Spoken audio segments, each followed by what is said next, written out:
Good evening and welcome to Scotland at 7. My name is Patryk Witkowski and I am joined today by the Dundee councillor Siobhan Tolland. Lovely to have you. For our first story, we have the Ukraine update, day 722. Air alert warnings have sounded across Ukraine as Russia launched a massive missile attack. Ukrainian authorities have reported the takeoff of Tu-95 strategic bombers in the early hours of the morning, with explosions heard soon after. In Dnipro, there were explosions shortly after 6 a.m. in the center of the city. There were also reports of explosions in Zaporizhia, the capital, Kiev, and the western city of Lviv. An oil depot in Kursk, Russia, has been blown up in the Ukrainian drone attacks, according to the reports circulating online. Videos showed a large fire at the site of on Wednesday night. Ukraine's military said it sank a Russian landing ship in the latest sea drone attack against Moscow's Black Sea fleet. Ukrainian military intelligence released video on Wednesday that it said showed several naval drones approaching the Rapusha-class large landing ship Cesar Kunikov off the coast of Crimea. Before the damaged ship was shown, turned in on its side and turning. The strike appears to be the second operation of the month to destroy a Russian warship operating in the Black Sea. On the 1st of February, Ukrainian Magura V-5 sea drones struck the Russian warship Ivanovets.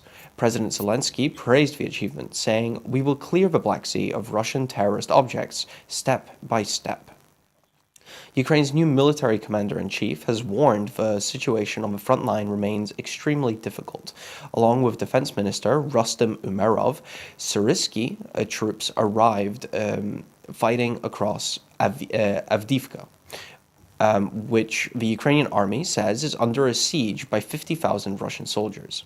A Russian strike on a hospital in the eastern town of Selidov killed a 30-year-old pregnant woman. Another woman and her 9-year-old son, the Ukraine's general prosecutor has said. The NATO chief, Jens Stoltenberg, urged the Republican-controlled U.S. House of Representatives to pass a vital military aid package for Ukraine, warning lawmakers that China would be emboldened if Russia won its war. UK Foreign Secretary David Cameron also urged the US to vote for the $95 billion security aid package to Ukraine and other countries. The Republican Speaker of the U.S. House, Mike Johnson, said it would not be jammed into passing the foreign aid package, although he appears to have no clear strategy for what to do next after a bipartisan majority of the Senate voted in favor of the bill. The US, EU, and partners have discussed Russia sanctions at the meeting in Brussels ahead of the war's 2-year anniversary. Sanctions are estimated to have cost Russia $400 billion in revenue so far, as well as degrading its military. Separately, in Brussels on Wednesday, EU envoys held a first discussion of what would be the Union's 13th package of sanctions against Russia since the start of the war. The EU is proposing to sanction companies in the mainland China for the first time as part of its latest measures aimed at shutting down loopholes that allow Russia to get military technology via third countries. Western defense ministers in the Ukraine contact group met in person and online on Wednesday to discuss fresh donations of equipment to the Ukrainians. The government of neutral Switzerland said it would be ramping up military spending over the coming years, and the latest European country to do so since Russia's invasion of Ukraine. Siobhan, passing over to you, I was wondering, how effective do you think sanctions on China would be, considering their track record? I mean, I think sanctions are always problematic, and it's one of those things that I think really needs to come from the people inside that country. That has to be that kind of ground resistance, and where that can kind of help. I'm not necessarily sure it will offer much of a show of strength against an economy the size of China. To be perfectly honest, but there is an element of, what other options do we have? Short of brute force, I suppose. Thank you. For our next story, we've got the Israel and Gaza latest. The International Medical Humanitarian Organization, Medicines Sans Frontieres (MSF), reported a chaotic situation at Nasser Hospital and said its medical staff have had to flee the hospital, leaving patients behind. It also said one of its colleagues remained unaccounted for after Israeli forces shelled the hospital in the early hours today, and another colleague was detained at a checkpoint that Israeli forces had set up to screen people leaving the compound. MSF said, "We call for this safety and the protection of his dignity," and urged Israeli forces to stop this attack. Israeli military confirmed its special forces were inside Nasser Hospital in the southern Gaza city of Khan Yunis today, saying it had credible intelligence that the bodies of hostages taken on 7th October may be in the facility. IDF spokesperson R. Adam Daniel Hagari said forces were conducting a precise and limited operation in Nasser Hospital and would not forcibly evacuate medics or patients. But Gaza's ministry spokesperson, Ashraf al-Qidra, said Israel had launched a massive incursion with heavy shooting that injured many of the displaced people who had sheltered there. Israel's vow to push ahead with a powerful operation in Gaza's Rafah was met with a growing chorus of international condemnation today, with leaders warning against catastrophic consequences for the 1.5 million Palestinians trapped there. Cash flows to the UN Agency for Palestinians, UNRWA, will turn negative next month, and its financial problems will accelerate in April if funding suspended by a number of countries does not resume, the head of the agency said today. The Palestine Red Crescent Society, PRCS, reported very intense shelling in the vicinity of Al Amal Hospital overnight on Wednesday. More Israeli strikes were reported in South Lebanon on Thursday, as Lebanon's caretaker Prime Minister Najib Mikati condemned the escalation. Senior Hezbollah official and member of a parliament, Hassan Fadlallah, said that Israel would face reprisals.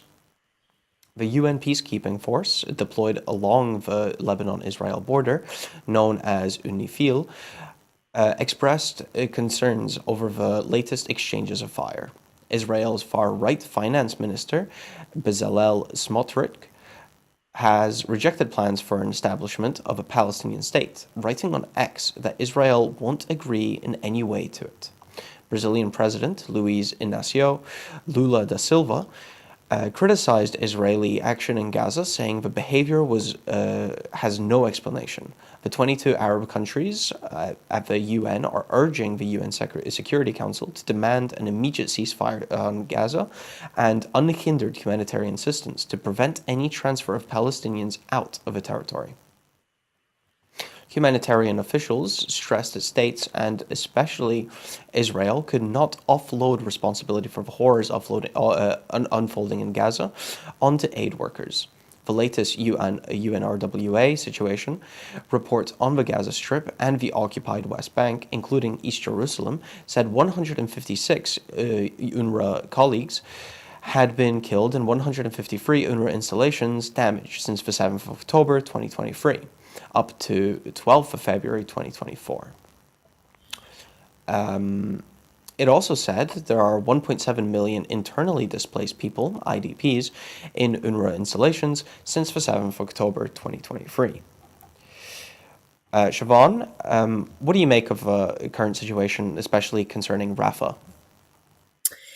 It is desperate. It is absolutely in direct contradiction to the ICJ ruling, where Israel had to take absolutely every single measure to prevent any further deaths and any genocide that was happening. We have 1.5 million people in an area where before October the 7th, the UN said with a population of 330,000, it was overcrowded. So you can imagine the kind of level of overcrowding that's now happening. And then they've been told to leave. There is nowhere for them to go. There's nowhere for them to go. They are exhausted, they are ill, they are hungry, and there's nowhere to go. They're literally right at the border on Egypt, and they've been bombed from every single other area. This is an absolute catastrophe, and it is appalling that we're sitting watching this.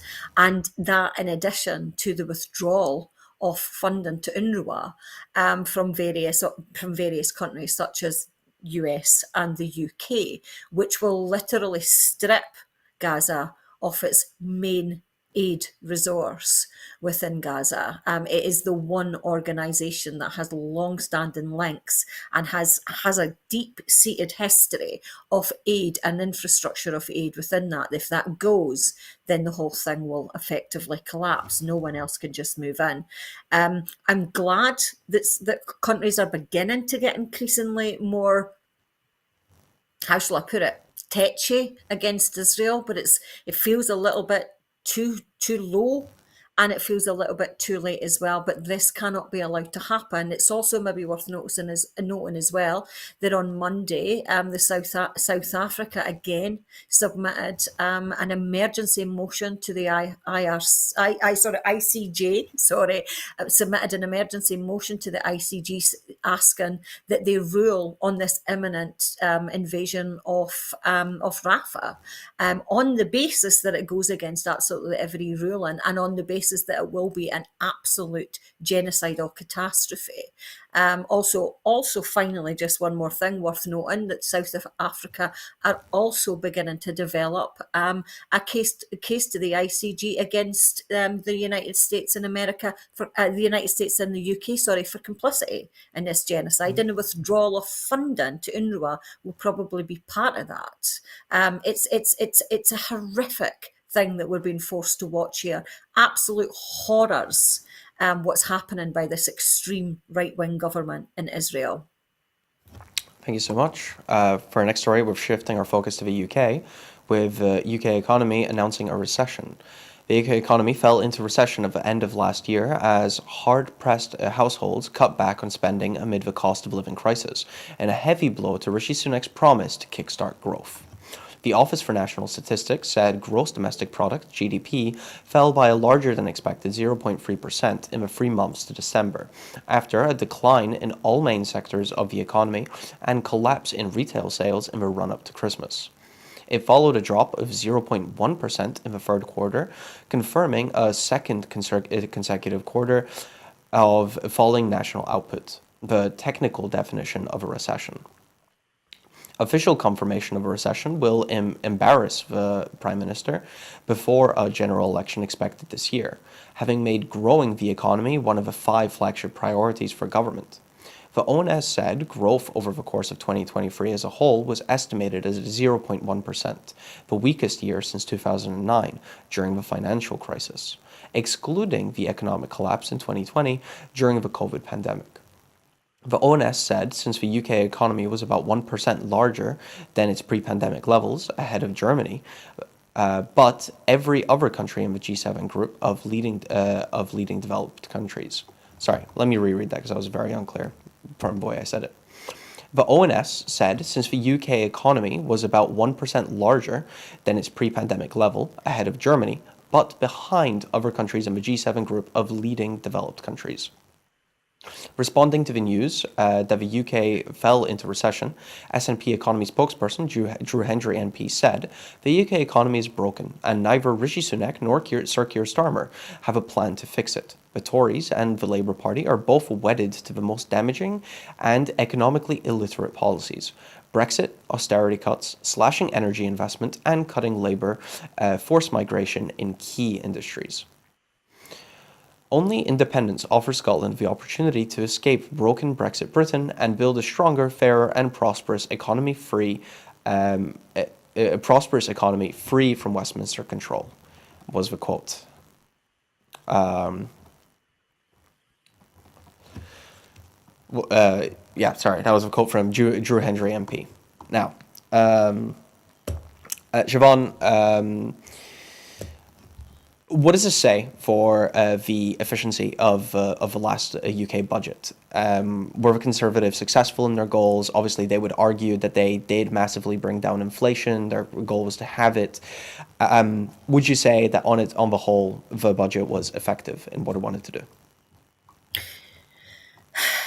No, I'm not sure how it can be. I mean, there's that issue of, yeah, let's try and bring down inflation, but we've got to remember that this was the kamikaze budget on the back of Brexit that caused these problems in the first place. This is literally the foxes investigating the chicken coop and saying, we'll sort the problems, don't you worry about it. I'm sorry, but the Conservative Party cannot be trusted in anything. There was one thing I think that the Conservative Party historically always tended to have an advantage of, or it tended to be culturally understood that the Conservative Party's managed the economy. That's been completely shot out of the water. We can quibble over, whether sections of the economy are kind of better or lower and inflation is better or lower. But the fact of the matter is we had a Brexit in the middle of a COVID lockdown, and then we had the kamikaze Liz Truss budget that nearly collapsed the economy almost overnight. We can't come back from that with the same old Tory policies, and we certainly can't come back with it, the same old Labour kind of Tory policies, which is what it seems that they're going to be doing as well. It does need a radical rethink. It needs a radical reform to the extent that we had in the Second World War period in 1945. We need to think collectively. We need to think far beyond the efficiency of an economy and think about what is healthy for people. Do you And it's expect that radical thinking that we need to think about now. do you expect a significant change with the upcoming spring budget in the Conservative approach?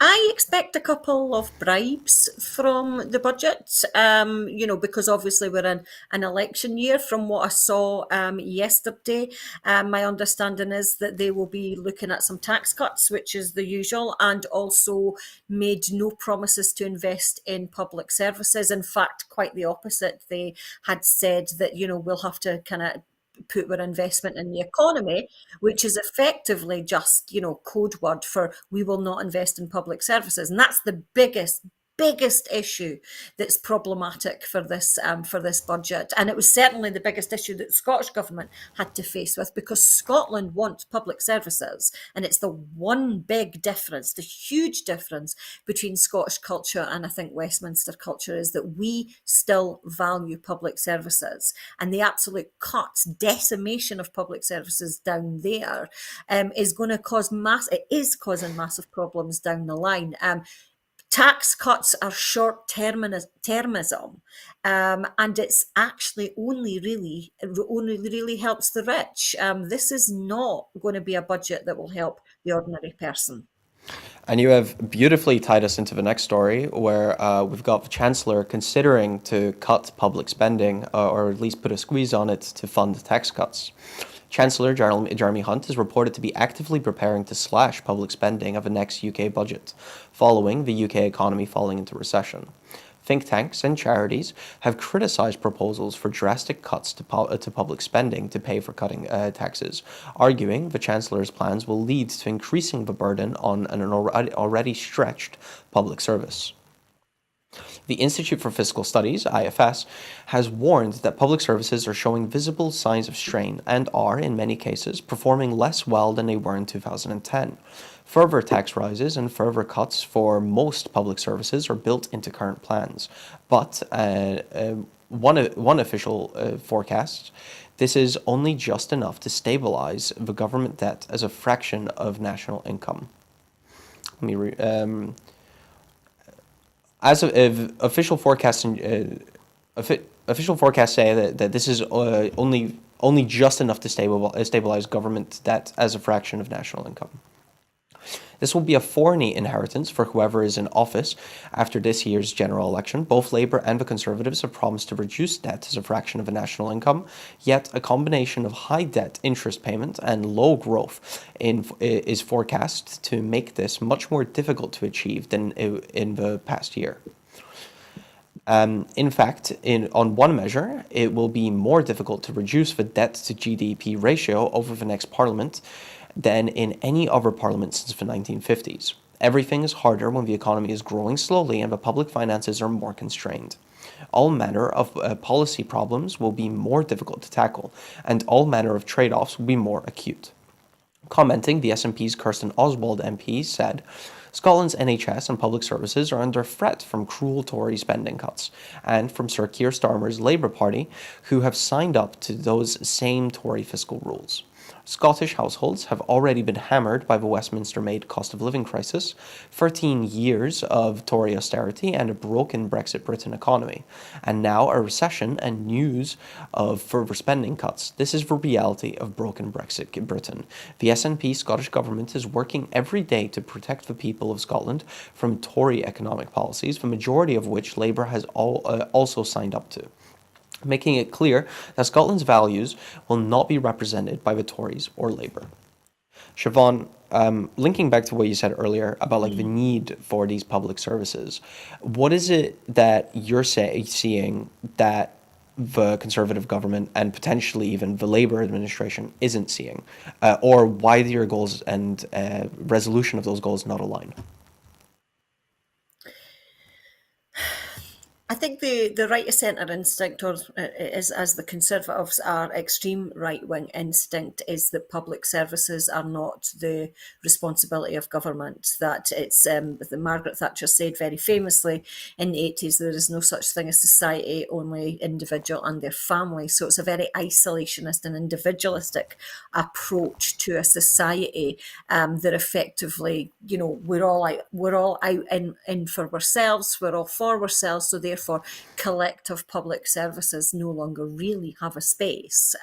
Unfortunately for the Labour Party, and this is the Labour Party, historically, that set up these public services in the main, unfortunately the Labour Party seems to have been sucked into that right of centre policy making process as well. I think this constant refrain of let's build the economy first basically means let's build an economy at the expense of public services, and it misunderstands that actually building public services and investing in public services is actually a really good way to kickstart the economy. So even economically, it doesn't make any sense either. I think they just miss the issue of social justice. I think they miss the issue of collective well-being. And if we didn't learn that during COVID lockdown, then I really don't understand. I can't see why they would ever learn that again. And it's deeply depressing to see, deeply depressing for the people of England. At least people in Scotland have another choice where we can protect and grow our public services if necessary.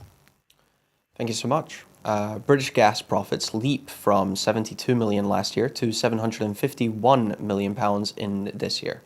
Annual profits of British Gas have soared nearly tenfold after it tried to recoup costs from the energy crisis, while its parent company announced another 144 million pound payout to shareholders.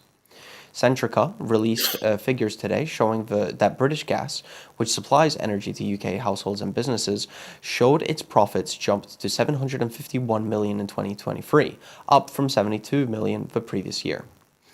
The big increase in earnings came after the regulator, Ofgem, raised the energy price cap and allowed the company to recoup some of the costs of having to sell energy below wholesale price to its 10 million customers during the energy crisis. Ofgem insisted that energy companies provide households protection from the spike in wholesale prices, which rose as a result of the COVID-19 lockdowns and Russia's invasion of Ukraine. The price cap rise and subsequent increase in British Gas profits pushed Centrica's pre-tax profit to £6.5 billion for 2023. The profits enabled Centrica to pay a final dividend worth £144 million to its shareholders. The final dividend brings the total of Centrica's one-off payouts to investors to £217 million this year. Centrica said it was also voluntarily putting aside £40 million to support customers on top of the £100 million spent in 2023.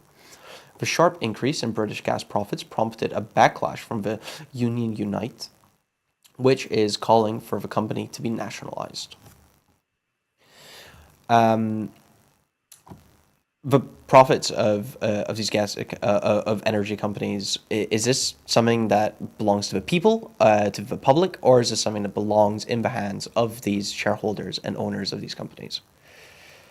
Well, you may or may not know that I kind of put a resolution at the last SNP conference for the public ownership of not just oil and gas companies, but the means of production of oil and gas as well. Because it's not just in terms of the energy providers that we need to nationalise. We need to nationalise the whole structure in order to kind of bring it into the greater good of people. Yes, I do agree with Unite, and it's certainly a policy that the SNP would follow as well. But it has to be bigger than that. We can't just nationalise the companies that supply the energy. We have to nationalise the sources as well. And that's something that we really need to think very, very seriously about. This is what the extreme right-wing economics does, is basically saying, let's focus on the economy. And what they're actually meaning is, let's make sure that gas companies like this can make absolute 10 times profits over last year at the expense of those that were struggling to pay their bills. That's profiteering. That's pure and simple profiteering, and it should not be allowed under any circumstances. It's disgraceful. It's absolutely disgraceful. And to turn around and say, but it's fine, we gave 40 million, that's literally like robbing someone of £300 and saying, well, there's a pound back, mate. That's what it is. It's disgraceful. Yes. So I'm very much in favour of nationalising that, because these core resources must be met by the people for the needs of the people. That's basic stuff. That's what a well-being economy does, because it puts people first. That's what Keir Starmer unfortunately won't do, and that's certainly what the Tories won't do. Thank you so much. Polls have opened in Wellingborough and Kingswood for by-elections. Voting is underway in the Wellingborough and Kingswood by-elections, which are being seen as a final chance for Rishi Sunak to buck predictions that his party is heading for a landslide defeat at the next general election. The Conservatives are defending majorities of more than 18,000 in Wellingborough, in Northants, and 11,000 in Kingswood in the South Gloucestershire, Gloucestershire, I believe, Gloucestershire. Gloucestershire. Sorry, deeply apologize. Gloucestershire. All right. Labour is expected to win both contests, but has come under scrutiny over allegations of anti-Semitism and the U-turn on their £28 billion green investment pledge. Labour has pulled off a string of by-election victories, gaining 4 Tory seats in a row since July, only failing to take Boris Johnson's Uxbridge seat. In Kingswood, a by-election was called after Chris Skidmore, a leading Tory voice on green issues, resigned in protest against the government's bill to allow new oil and gas licenses to be issued. The by-election in Wellingborough was called after Peter Bone was successfully recalled by voters in the constituency in December. The parliamentary watchdog has found that he has broken the MP's code of conduct for 4 counts of bullying and 1 of sexual misconduct. The panel upheld an earlier report that found he had reportedly hit and verbally abused a member of his staff, asked him for massages, and, on one occasion, put his bare genitals in the other man's face. Bone's partner, Helen Harrison, was selected on the as the Conservative candidate for the by-election. The selection of Harrison as the Conservative candidate in Wellingborough has been a source of controversy. High-profile Tory MPs have been absent in the constituency, and not a single frontbencher has endorsed Harrison. Last month, Sunak dodged the opportunity to endorse her after he was asked whether he was proud that she was selected, given her connection to Bone. He said that it was up to local members to choose a candidate. The by-elections come at a testing time for both main parties. Sir Keir Starmer has had one of the most challenging weeks since becoming leader, after 2 parliamentary candidates were suspended over comments relating to Israel. On Wednesday, a Savanta poll saw Labour's lead over the Conservatives fall by 7 points to its lowest level since June. Siobhan, taking a look at the different candidates, do you have any thoughts on any of them? Not just the Conservative one. I'm going to be honest, I haven't paid that much attention to the candidates. There is a kind of a part of me that there's a part of me that sounds a terrible thing to say. There's a part of me that doesn't care so much. I care in the sense that it will give us a sense of how this general election might go, but it all seems to me to be so mired in sleaze and kind of incredible right wing agendas that it's hard to kind of get engaged with the actual candidates, if that makes sense. So I'll be looking at the results absolutely. As you say, the Labour Party are not riding as high as perhaps we thought. So it'll be interesting to see what happens with that. It might be a bit of a test. It might be a little bit of a shock for Labour as well, actually. But we'll see what happens. Labour are not getting the easy ride that maybe perhaps we thought they might. So, taking a different look at it, Yeah. what do you think would lead the Conservatives to picking such a controversial candidate? If we both agree that they are pretty controversial, is this apathy? Is this what is this? What leads this? Never underestimate the power of self-harm. I think when conservatives are when power is challenged and power is collapsing, they make incredibly self-harming decisions because they don't know what to do. So I think that this is just almost a sign that they're crumbling a little bit and in a panic of disintegration. Hopefully. And what about Labour recently overturning their idea on the green Uh, policy that they wanted to push? Will that play its role in this by-election? it's an interesting one, isn't it? Because in Scotland we were kind of not really that surprised at I mean, like Labour is this just like they're spinning like a whirly top in terms of their U-turns.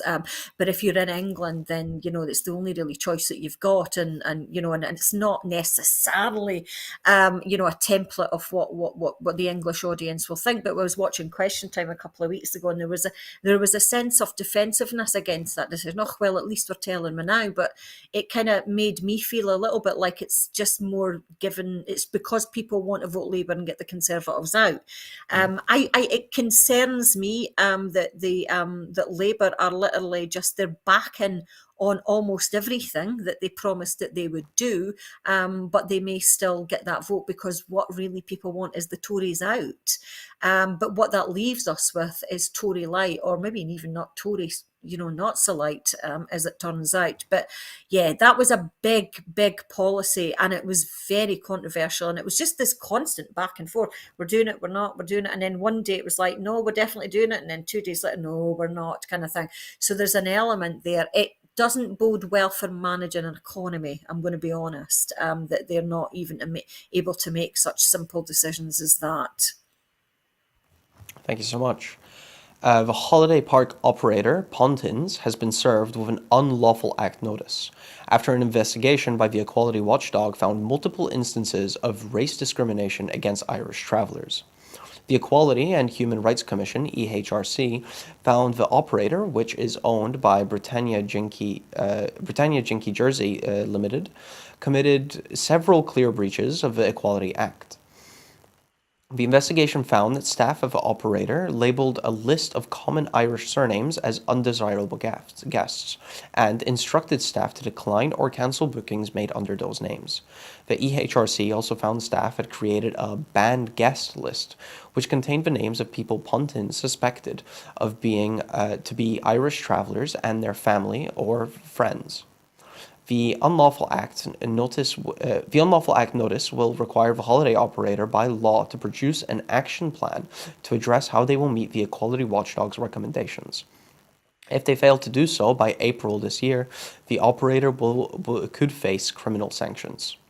Kishver Faulkner, chair of the EHRC, said the investigations uncovered flagrant breaches of the Equality Act.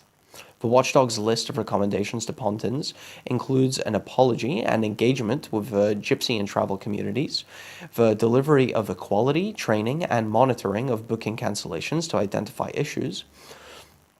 The investigation by the EHRC also found the call center staff had been instructed to decline or cancel bookings for people who had Irish accents. Pontins has also introduced rules requiring guests to appear on the electoral register. This was deemed discriminatory against gypsies and travelers, as such communities are less likely to be on the register, according to the EHRC. Chris McDonough,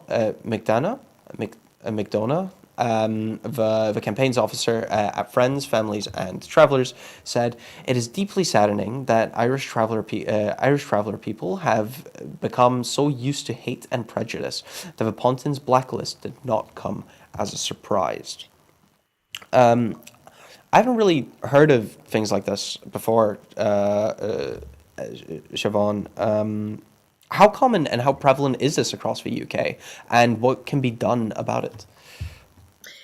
Do you mean in terms of travellers, or do you mean more generally? I guess I've never heard it specifically relating to Irish people, but Yeah. travelers as a whole.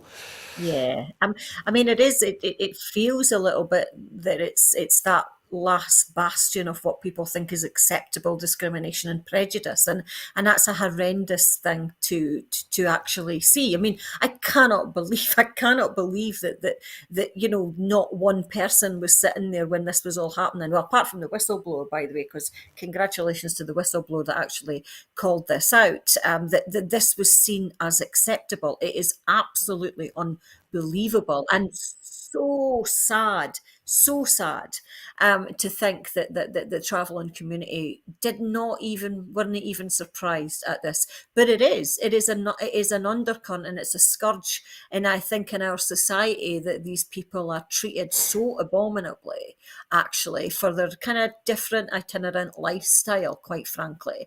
And it's constant, and it runs it runs in the undercurrent, I think, in Scottish culture as well. So it's not something that's unique down there. I think it runs here too. So it's a horrendous thing to watch, but it seems to be that it's that kind of last bastion. Nobody, there's kind of prejudices that are very clearly discriminatory under the kind of Quality Act, and the EHRC said so as well. But this seems to be acceptable, and it's that's what we need to focus on. I think we all need a little bit of training and a little bit of understanding of what anti-traveller discrimination might be, because culturally I don't think we're that very aware.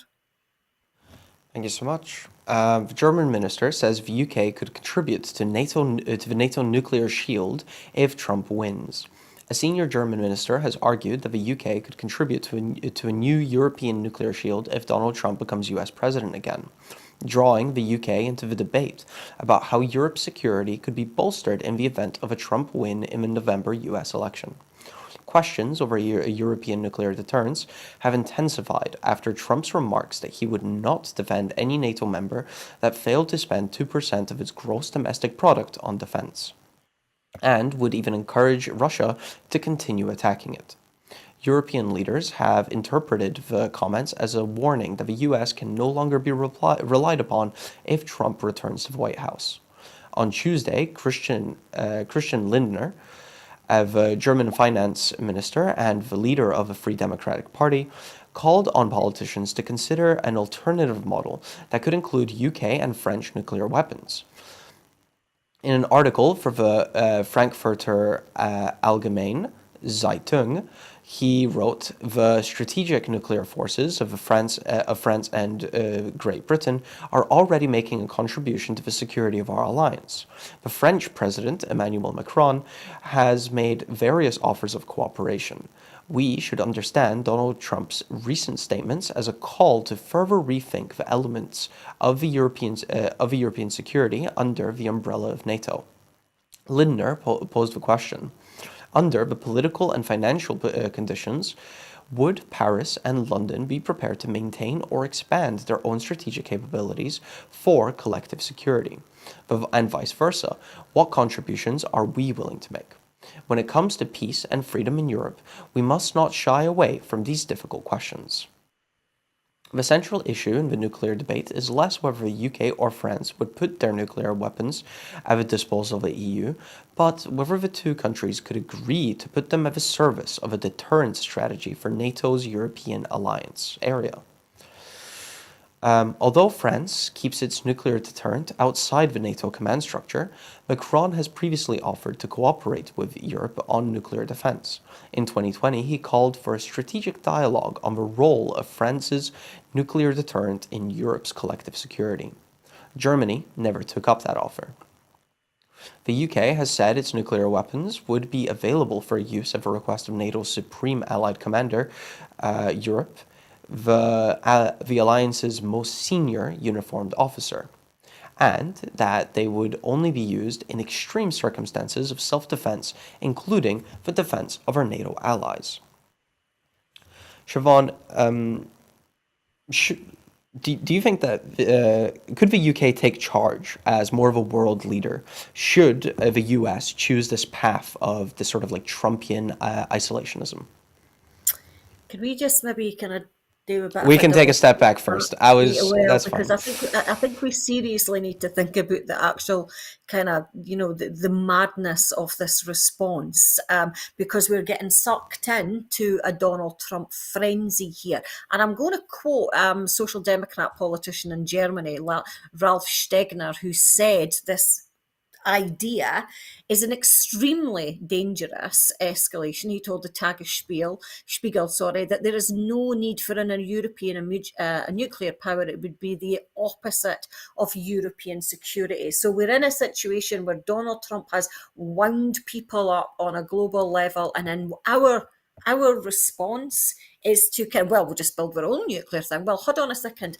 How about we think about unilateral disarmament first before we move into that? Because I think that we have this kind of really dangerous escalation here. I think that we're getting wound up by Donald Trump. It's exactly what Donald Trump does, and actually we're allowing ourselves to be sucked into that vortex of Donald Trumpism, of kind of exaggerated kind of toxic masculinity and power.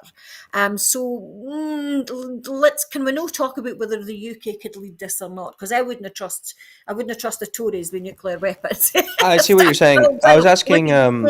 Look at I the was asking state of our kind more. of submarines, you I know? I completely understand what you're saying. I was kind of asking in a more broad sense. Obviously, a lot of countries are reliant on U.S. Defense spending, not Mhm. just on nuclear weapons. Would Yeah. you be interested in the UK taking more of like this sort of international defense kind of role, being more of like this international leader, not in terms of nuclear, obviously. You've taken a stance against that, but just generally. Yeah, no, Do we need to no. be a leader? It's Well, this isn't a right or wrong. I'm not trying to lead you anyway. yeah, I mean, I have concerns over the UK leading any kind of defence, given our history. Our history is one of isolationism. Our recent history is one of extreme isolationism, if you look at Brexit, so forth as well. We are also an old colonial power. That has never really quite got over the fact that we're not better than everyone else. And that's what Brexit came from as well. So no, I wouldn't really be happy with a UK leading that, because there's no self-awareness in colonial power.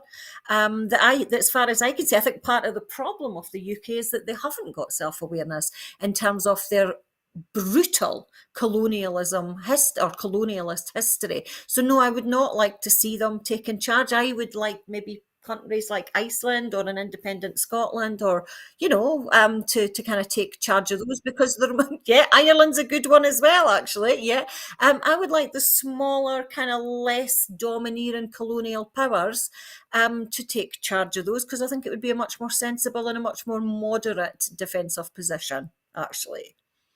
Interesting. Thank you so much. For our next story, Donald Trump continues to double down on his threat to undermine NATO. Donald Trump has doubled down on his threat to undermine NATO, saying we're not going to protect allied countries he believes to not pay enough to maintain the alliance if he returns to the White House next year.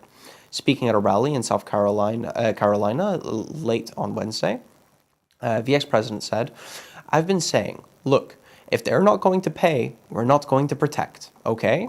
One of the heads of a country said, "Does that mean that if we don't pay the bills, that you're not going to protect us?"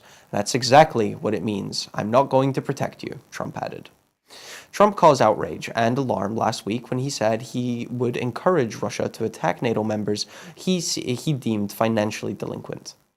Biden expressed outrage, telling reporters at the White House on Tuesday, "Can you imagine a former president of the United States saying that?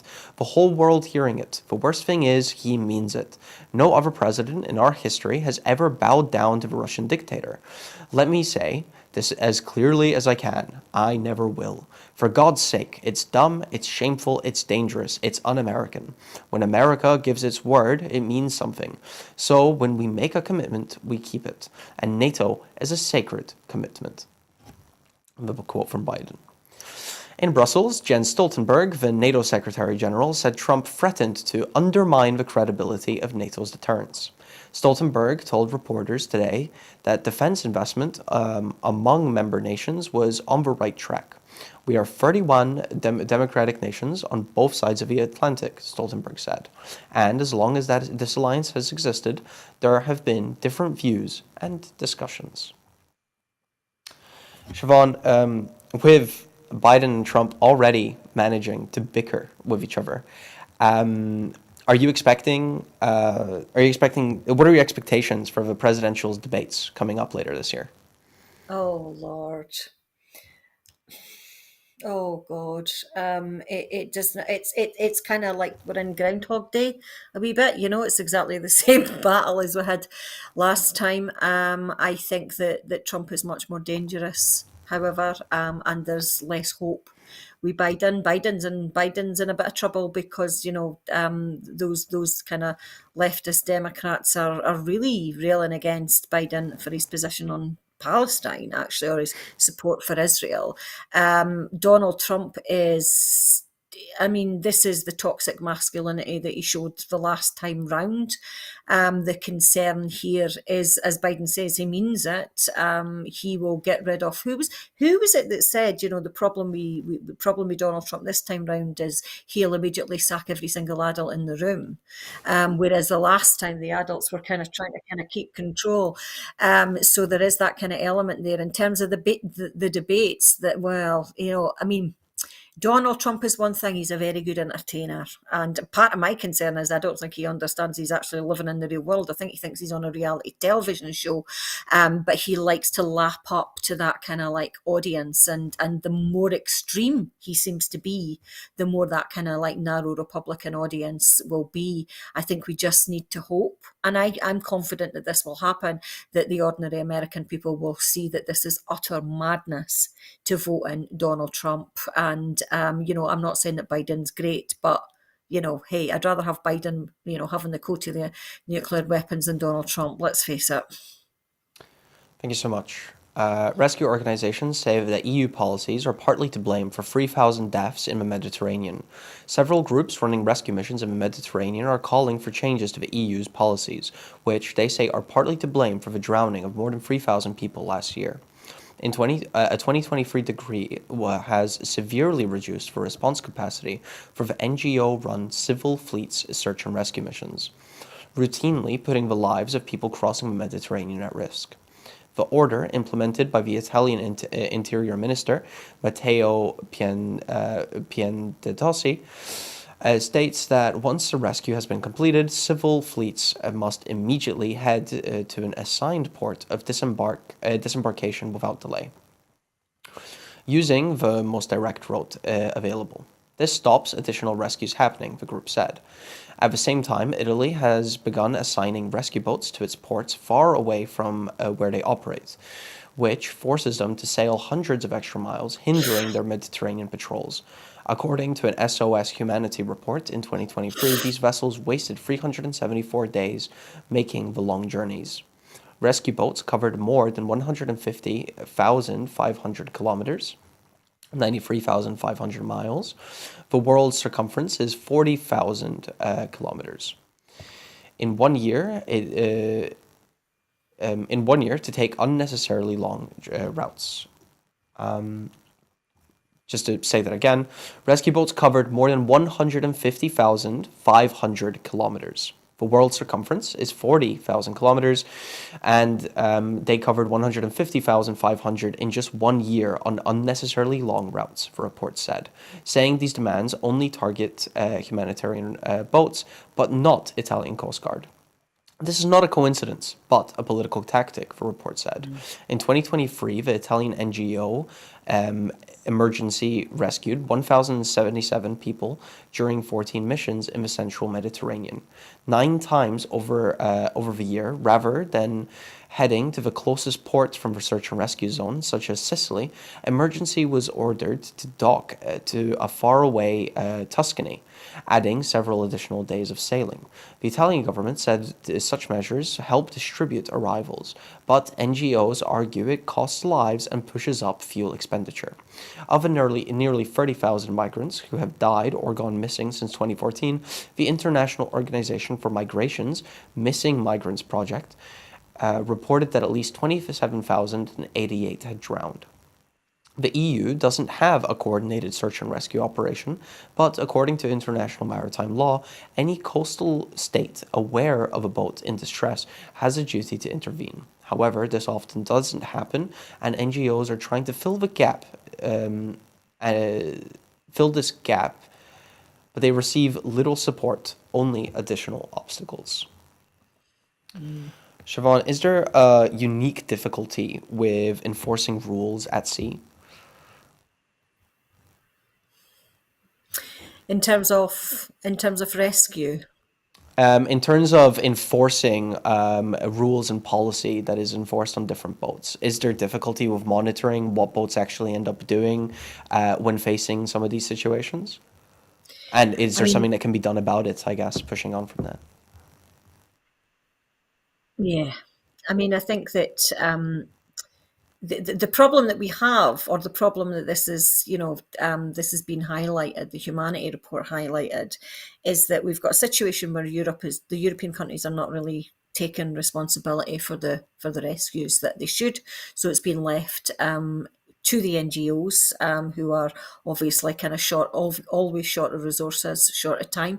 And additional, the legislation that Italy has kind of imposed upon these NGOs, it was noted that it's something like £43,000 extra per rescue alone. So that puts pressure on money situation as well. But it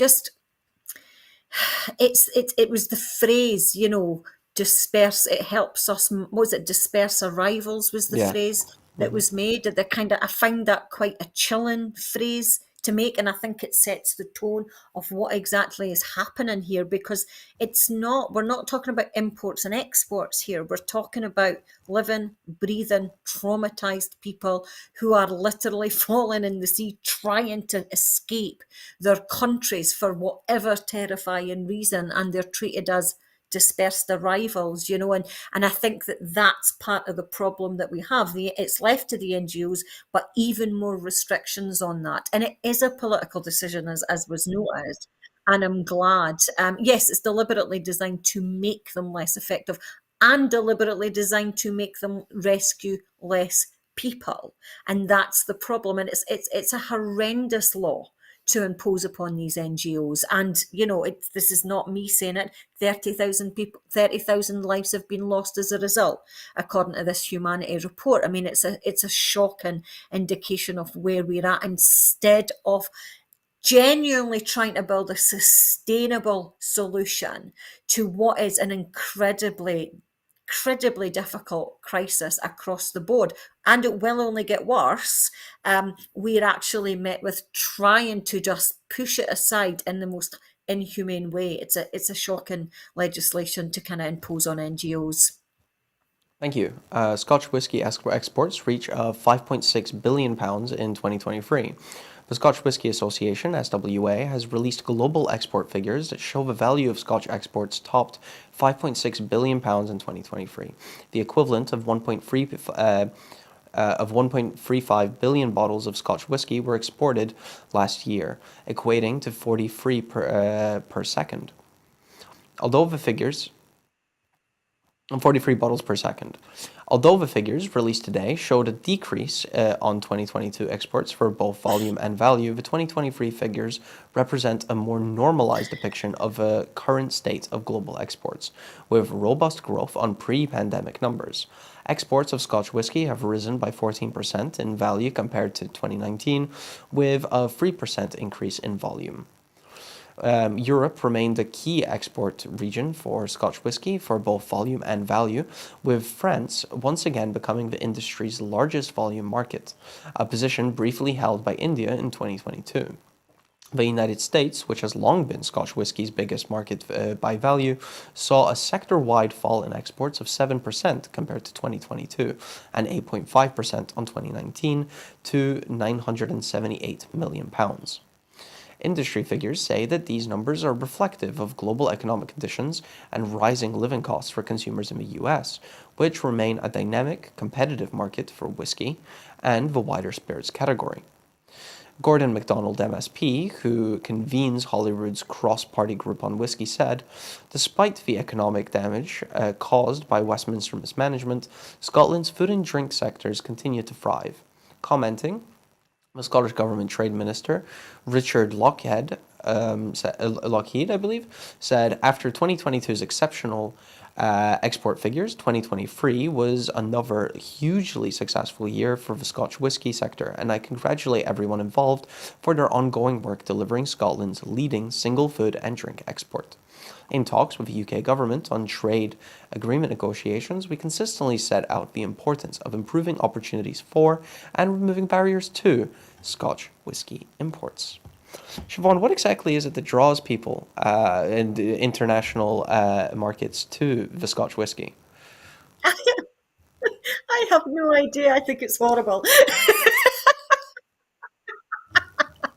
No, There must be something. because Is it that like strength and like the sort of ferocity? Is it the fact that it's Scottish? Is it the taste? What do you yeah, think? there Are there any is there thoughts? is there is something. I mean, and I'm not a whiskey drinker. I went to a couple of kind of whiskey factory ones, and I loved the smell of it, and I loved the whole thing.